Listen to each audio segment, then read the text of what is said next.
My name is Kaiser, and today I'm going to be discussing Unit 5 Business Level Strategies. This unit discusses a lot of different topics that Michael Porter talks about when it comes to strategic focuses, market differentiation, and market niches, and how these can allow companies or firms to have different approaches entering the market and also allow them to gain a better advantage within saturated or competitive markets. One of the first topics that we discuss in Unit 5 is strategic focus. And strategic focus is seen within successful companies whenever they're very clear about their missions and goals and also have a well-defined strategic plan to be able to try and achieve those goals. When a company loses a strategic focus, it is often because their visions and values have changed. And because of this, they can start to see a decline in performance or a change in their customer base because their original intended strategy is no longer the one that they are currently following. Another important aspect to look at is strategy as trade-off. Now, strategy as trade-off is whenever a company focuses on certain parts of their product or service that they know is competitive. This gives them a better idea of what they should focus on to be able to try and leverage themselves within the market. Now, there are three main areas to look at when it comes to strategic trade-off, and these are cost leadership slash low cost, differentiation, and focus differentiation. When looking at cost leadership slash low cost, this is whenever you're trying to enter the market and keeping margins low, such as low costs on the shelves and also low cost when it comes to paying employees. The second is differentiation. This is whenever you're offering a product within a saturated market that is slightly different or majorly different in certain parts compared to other counterparts that are in that market. This does not necessarily mean that it is a niche product, but rather a product that is very similar to a lot of products, but have very minute details that are different from the others that allow it to be able to leverage certain aspects that other competition does not have. Now, focus differentiation, this is whenever you're looking at introducing a new product in a new market that often is off not seen in other markets.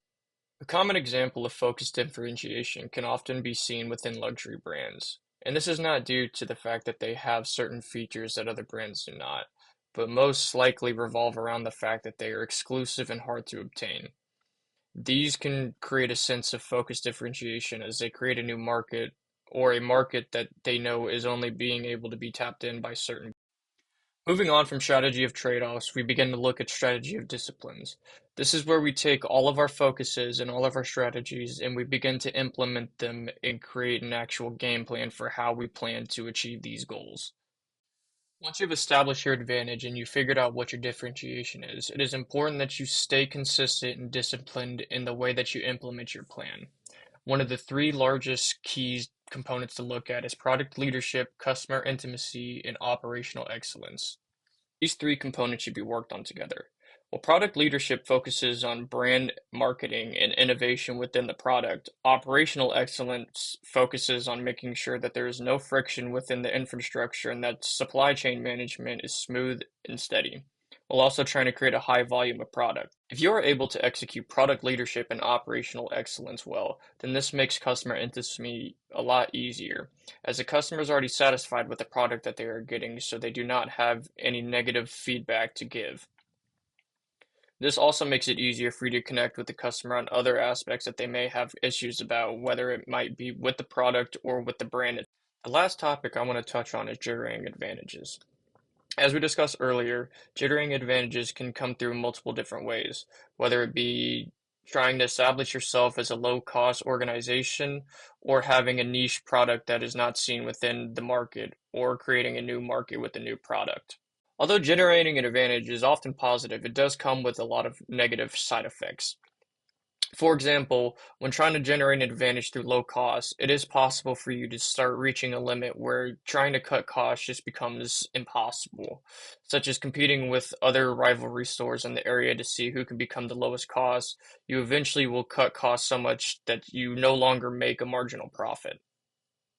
Lastly, it is also important to know when to enter a market and also if the market that you are entering is fit for your product. For example, when creating a niche product, if you create a product that is too niche or does not have a market, then you will not be able to sell that product because there are no buyers. Or if you create a product that is different than other rivalry companies, but it is too different to where it creates a completely different product, then you are essentially just competing against no one and also creating a new market that has no buyers.